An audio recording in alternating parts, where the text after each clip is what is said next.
ఒక పార్టీకి చెందినటువంటి కొందరు వ్యక్తులు ఒక బక్వాస్ పార్టీ అని ఈరోజు తెలంగాణలో మనం అనుకుంటా ఉన్నారు, చూస్తూ ఉన్నాం.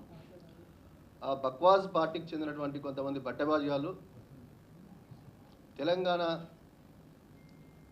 జాతిపితగా పిలుచుకోబడేటువంటి గౌరవ ముఖ్యమంత్రి వారు చంద్రశేఖరరావు సార్ను చూసి ఇష్టమున్నట్టు మాట్లాడుతూ ఉన్నారు. వారికి మేము హెచ్చరిస్తూ ఉన్నాం.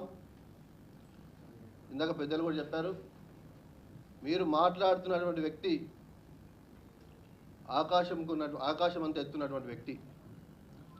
తెలంగాణ రాష్ట్ర సాధన కోసం 14 సంవత్సరాలు అవిశ్రాంత పోరాటం చేసి ఈ రాష్ట్ర ప్రజలంతా ఏకం చేసి దేశాన్ని ఒప్పించి తెలంగాణ రాష్ట్రాన్ని సాధించినటువంటి నాయకుడు కేసీఆర్ గారు. మరి వారి గురించి నోటికి ఎంత వస్తే అంత మాట్లాడుతూ ఉన్నారు. ఈ బట్టబాజ్ సంజయ్ మరి వాడు ఎట్లా అధ్యక్షుడో అర్థం కాదు, కానీ ఎందుకంటా ఉన్నానంటే తిట్టడం మాకు కూడా వస్తుంది. తెలంగాణలో సామెత ఉంది, ఇటుకతో కొడితే రాయితో సమానం చెప్తామని. మరి బూతులు మాట్లాడడం, అరే తురే అనడం మాకు వస్తుంది. కానీ ఇందాక ప్రభాకరణ గారు చెప్పినట్టు మా నాయకుడు కేసీఆర్ గారు మాకు కొన్ని విషయాలు నేర్పించారు.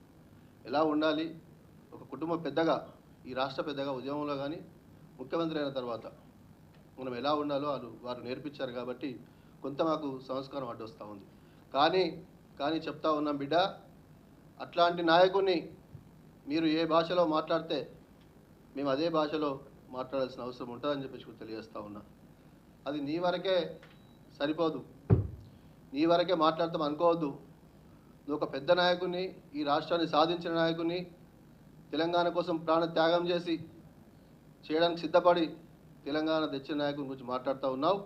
మాకు కొన్ని వ్యవస్థలపైన విశ్వాసం ఉంది, మాకు నమ్మకం ఉంది, మాకు గౌరవం ఉంది.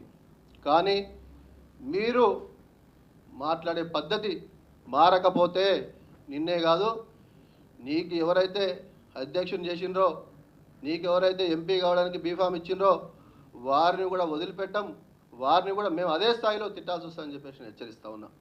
మాట్లాడు, దా చర్చకు రా, తెలంగాణలో అభివృద్ధి సంక్షేమం మీద చర్చకు రా. అది చేత కాదు, ఎందుకంటే తెలంగాణలో జరుగుతున్నటువంటి అభివృద్ధి కార్యక్రమాలు, తెలంగాణలో జరుగుతున్న సంక్షేమ కార్యక్రమాలు ఈ దేశంలో భారతీయ జనతా పార్టీ ఉన్నటువంటి రాష్ట్రాల్లో ఏ రాష్ట్రంలో కూడా చేయడం లేదు. వారు ఏ రాష్ట్రంలో కూడా ఇట్లాంటి సంక్షేమ కార్యక్రమాలు వారు ఉన్నటువంటి ప్రభుత్వాలు, వారు ముఖ్యమంత్రులు ఉన్న రాష్ట్రాల్లో వారు ప్రజా సంక్షేమం కోసం పాటుపడట్లేదు. ఎంతసేపు రెచ్చగొట్టాలి, పబ్బం గడుపుకోవాలి. రా, అభివృద్ధి మీద చర్చకు వస్తే మాట్లాడతాం. అది లేదు. కానీ కులాలు మతాలు అడ్డు పెట్టుకొని మాట్లాడుతూ ఉన్నారు. నిన్న అంటాడు, మా సభను చూసి బీజేపీలు వణుకుతూ ఉన్నారు, టీఆర్ఎస్ వాళ్ళు వణుకుతూ ఉన్నారని. అరే బాబు, నేను, మా బాలరాజు అన్న, మా ప్రభాకర్ ఇక్కడ ఉన్నటువంటి రవీంద్ర అన్న, మేము పోతే అంతమంది వస్తారు. మా సభల్లో మేము పోయినటువంటి సభల్లో పల్లీలు అమ్ముకున్నంత వాళ్ళు కూడా లేరు మీ సభలో. నిన్న మా నాయకుల గురించి పక్కకు పెట్టు. మేము ఒక ఎమ్మెల్యేగా, ఎంపీలుగా, ఎమ్మెల్యేలుగా, ఎమ్మెల్సీలుగా మేము పోతే వచ్చే సభలో పాల్గొనే కార్యకర్తల సభలో పల్లీలు అమ్ముకునే వాళ్ళంతా కూడా లేరు మీ కార్యకర్తలు. నిన్న ఇందాక చూపించారు, వీడియో చూపించారు. కాబట్టి ఒళ్ళు దగ్గర పెట్టుకొని బిడ్డ, మీరు ఏ స్థాయిలో మాట్లాడితే మళ్ళీ చెప్తా ఉన్నాం, హెచ్చరిస్తూ ఉన్నాం, మేము అదే స్థాయిలో ప్రతిస్పందించాల్సి వస్తుంది, అదే స్థాయిలో మాట్లాడాల్సి వస్తుంది. నువ్వు అరే అంటే మేము ఇంకోటి అనాల్సి వస్తుంది. ఒక నాయకుని పట్టుకొని, ఒక ముఖ్యమంత్రిని పట్టుకొని ఏం సంస్కృతితో మాట్లాడుతున్నారు, ఏం సంప్రదాయంతో మాట్లాడుతున్నారు మీరు? ఇదేనా మీ పెద్దలు నేర్పించింది? ఇదేనా మీ పార్టీలు నేర్పించింది మీకు? ఒళ్ళు దగ్గర పెట్టుకుని హెచ్చరిస్తూ ఉన్నాం. మేము గత 4-5 నెలలుగా చూస్తూ ఉన్నాం, వీళ్ళ పద్ధతులు ఏమైనా మార్పు వస్తుందేమో, మరి వీళ్ళ అధిష్టానం మీరు హెచ్చరిస్తుందేమో, మీరు మార్చుకుంటారేమో అని అనుకుంటా ఉన్నాం, ఆలోచిస్తూ ఉన్నాం. చాలామంది పెద్దలు, నిజంగా బీజేపీలో ఉన్న వాళ్ళందరూ కూడా, కింది స్థాయి కార్యకర్తలు కూడా బాధపడుతూ ఉన్నారు. అరే, ఇట్లాంటి వాడినా ఈ రాష్ట్రానికి అధ్యక్షుని చేసింది, ఇట్లాంటి నాయకుడినా ఈ రాష్ట్రానికి అధ్యక్షుని చేసిందని వాళ్ళు బాధపడుతూ ఉన్నారు. ఎందుకంటే తెలంగాణలో అన్ని కులాలు మతాలు కలిసి అన్నదమ్ములుగా ఉన్నటువంటి ప్రాంతం ఇది. అందరూ కలిసి ఏ పండుగ అయినా సరే కలిసి చేసుకున్నటువంటి ప్రాంతం ఇది. ఇట్లాంటి ప్రాంతంలో ప్రజలను కులాల పేరుతో, మతాల పేరుతో విడదీసి పబ్బం గడుపుకొని 4 ఓట్లు మరి వేయించుకుందామనే ఆలోచనతో ఈరోజు భారతీయ జనతా పార్టీ ఉంది. ఇట్లాంటి పప్పులు తెలంగాణలో ఉడకవు. ఇక్కడ ఉన్నది టీఆర్ఎస్ పార్టీ ప్రభుత్వం, ఇక్కడ ఉన్నది కేసీఆర్ గారి నాయకత్వంలో ఉన్నటువంటి ప్రభుత్వం.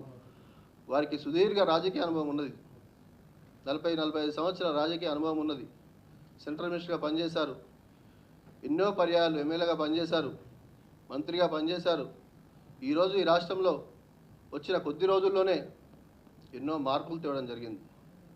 గతంలో మాట్లాడారు, గత ప్రభుత్వంలో ఉన్నటువంటి పాలకులు తెలంగాణ వస్తే ఉద్యమకారులు పరిపాలిస్తారా, తెలంగాణ వస్తే తెలంగాణ బాగుపడుతుందా అని చెప్పారు. మరి ఏం జరుగుతూ ఉంది? ఇస్తున్నావా నీ భారతీయ జనతా పార్టీ ఉన్న రాష్ట్రాల్లో 24 గంటల కరెంటు? ఇస్తున్నావా నీ భారతీయ జనతా పార్టీ ఉన్నటువంటి రాష్ట్రాల్లో రైతు బంధు, రైతు బీమా, ఇట్లాంటి ఎన్నో కార్యక్రమాలు. కళ్యాణ లక్ష్మి 24 గంటలు కట్టిస్తూ ఉన్నాం. కళ్యాణ లక్ష్మి, షాదీ ముబారక్, కేసీఆర్ కిట్టు, పెద్దవాళ్ళకి పెన్షన్స్, వికలాంగులకు పెన్షన్స్ 3000 రూపాయలు ఇస్తున్నావా నీ గుజరాత్ రాష్ట్రంలో నేను అడుగుతా ఉన్నా. ఈరోజు ఇస్తున్నావా నీ భారతీయ జనతా పార్టీ ఉన్నటువంటి రాష్ట్రాల్లో ఈ సంక్షేమ కార్యక్రమాలు చేయండి ఫస్ట్, ఆ తర్వాత మా గురించి మాట్లాడండి. అభివృద్ధి మీద చర్చకు రారు, సంక్షేమం మీద చర్చకు రారు. ఒట్టిగా బట్టబాజీ మాటలు మాట్లాడుకుంటా రోజు తిరుగుతూ ఉన్నారు. మనం వరంగల్ పోయినాం, నేను అడుగుతా ఉన్నా ఈరోజు ఏం చేసినా వరదలు వచ్చినాడు, ఏడవన్నీ బండి సంజయ్. వరంగల్ పెద్ద పెద్ద మాటలు మాట్లాడుతూ ఉన్నాం. వరంగల్లో వరదలు వస్తే ప్రజలు ఇబ్బందులు పడితే మా మున్సిపల్ మంత్రి, మా వరంగల్ మంత్రులు, మా ఎమ్మెల్యేలు, మా మేయర్లు, అక్కడ ఉన్నటువంటి మా ప్రజాప్రతినిధులు అందరూ కూడా ముఖాల లోతు నీళ్ళలో, నడుముల లోతు నీళ్ళలో కేటీఆర్ గారు అందరూ కూడా తిరిగారు. అక్కడ మనం ఎడవండుకున్నావా? అలా అధికారంలో ఉన్నావు కదా, తీసుకురా పైసలు ఈ కార్పొరేషన్కు. అది చేత కాదు, పోవాలి గుళ్ళ కాడ పంచాయతీ పెట్టాలి. ఇదేనా మీ సంస్కృతి? పచ్చగా ఉన్నటువంటి తెలంగాణ రాష్ట్రాన్ని, పచ్చగా ఉన్నటువంటి తెలంగాణలో ఉన్నటువంటి ప్రజలందరూ కూడా వారిని ఏదో రకంగా రెచ్చగొట్టాలని చూస్తూ ఉన్నారు. మనం చూస్తాం గ్రామాలలో అక్కడక్కడ మనం కొంతమంది ఉంటారు, చెడగొట్టగలంటారు. వాళ్ళు కుటుంబాలు చల్లగా ఉంటే, భార్యాభర్తలు మంచిగా ఉంటే, భార్యలు మంచిగా ఉంటే ఓర్వనలు ఉంటారు కొంతమంది. అత్త కూడా పంచాయతీ పెట్టాలి, ఆల్మూలకు పంచాయతీ పెట్టాలి, పాలెలు పంచాయతీ పెట్టాలని చూస్తారు. అట్లాంటి ఈ సంజయ్ అంటోడు. తెలంగాణ పచ్చగా ఉంది, మంచిగా ఉంది, అభివృద్ధి నడుస్తూ ఉంది, సంక్షేమం నడుస్తూ ఉంది, ప్రజలంతా సుఖశాంతులతో ఉన్నారు. మరి రైతులందరూ కూడా ఈరోజు 24 గంటల కరెంటుతో ఉన్నారు. ఏంది తెలంగాణ రాకముందు? తెలంగాణ రాకముందు పరిస్థితి ఏంది? తెలంగాణ కరెంట్ వస్తే రైతులు పొలాల కాడికి పోతే పాములు తేళ్లు కలిసి చనిపోయిన పరిస్థితి మర్చిపోయారా మీరు? ఇదేనా మీ పద్ధతి? ఏ రోజు తెలంగాణ కోసం మీరు పనిచేసింది లేదు, తెలంగాణ ఉద్యమంలో మీరు పాల్గొనడం లేదు. ఈ ప్రాంత ప్రజలంతా ఏకమై పోరాటాలు చేస్తూ ఉంటే కేసీఆర్ గారి నాయకత్వంలో ఒక్కనాడు జై తెలంగాణ అని పాపాన పోని మీరు కేసీఆర్ గారి గురించి మాట్లాడతారా? బిడ్డ, అన్నీ చూసినాం. బాలరాజన్న చెప్పినట్టు ఉద్యమాలు కొత్త కాదు మాకు. ఇక్కడ ఉన్నటువంటి సమైక్య పాలనలో ఉన్నటువంటి ప్రభుత్వాలను ఎదుర్కొని వాళ్ళు ఎన్ని కుట్రలు చేసినా, కుతంత్రాలు చేసినా, ఎన్ని అరెస్టులు చేసినా, ఎన్ని బెదిరింపులకు పాల్పడ్డా ఇక్కడున్న మా జర్నలిస్టు మిత్రులు కూడా ఆనాడు ఉద్యమంలో ఉన్నారు. అందరం కలిసి అందరి సహకారంతో కేసీఆర్ గారి నాయకత్వంలో రాష్ట్రాన్ని తెచ్చుకున్న రాష్ట్రం మంచిగా ఈరోజు పచ్చగా నడుస్తూ ఉంది. మీకు చేతనైతే, మీకు దమ్ముంటే మీరు ఎంపీగా ఉన్నారు కదా, తిండి ఢిల్లీకి వెళ్ళి మీ నాయకులను నిలదీస్తారా, బత్తిలు నాటుతారా, కాళ్ళు పట్టుకుంటారా? ముందైతే పైసలు తీసుకురండి, తెలంగాణ బాగు చేసుకుందాం. ఎక్కడ ఎలక్షన్ వస్తే అక్కడ కుల మతాల పంచాయతీలు పెట్టడం, హైదరాబాద్ ఎలక్షన్ వస్తే ఒక టెంపుల్ అనడం, వరంగల్ ఎలక్షన్ వస్తే ఒక టెంపుల్ అనడం. హైదరాబాద్లో వరదలు వస్తే వీడు కనబడ్డా ఈ తీసుకురా 25,000 ఇస్తా, బండి పోతే బండి ఇస్తా, గుండు ఇస్తా, బండి ఇస్తా అన్నవా, తీసుకురా సెంట్రల్ కలిసి పైసలు తీసుకొచ్చి నీకు కూడా ఇచ్చారు, ఓట్లు వేసిరు కదా ప్రజలు, వాళ్ళకి ఈ పైసలు హైదరాబాద్ కొన్ని పైసలు తీసుకురా. అది చేత కాదు. అంతెందుకురా బాబు, నేను గెలిపించిన కరీంనగర్ పైసలు తీసుకురా, ఫస్ట్ కరీంనగర్ పట్టణానికి పైసలు తీసుకురా, కరీంనగర్ పార్లమెంట్కి పైసలు తీసుకురా ఢిల్లీ నుంచి. అది చేత కాదు.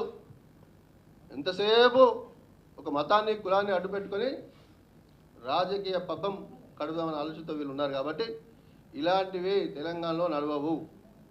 మళ్ళీ చెప్తా ఉన్నా, హెచ్చరిస్తా ఉన్నా, మీ కుట్రలు, కుతంత్రాలు, మీ పిచ్చి బుద్ధులు, మీ కుటిల రాజకీయాలు తెలంగాణలో కేసీఆర్ గారు ఉన్నన్ని రోజులు నడవాయని చెప్పేసి హెచ్చరిస్తా ఉన్నా. ఇక్కడ ఒక బలమైనటువంటి నాయకుడు ఉన్నాడు, ఆయనకు పోరాట పటిమ ఉన్నటువంటి నాయకుడు ఉన్నాడు.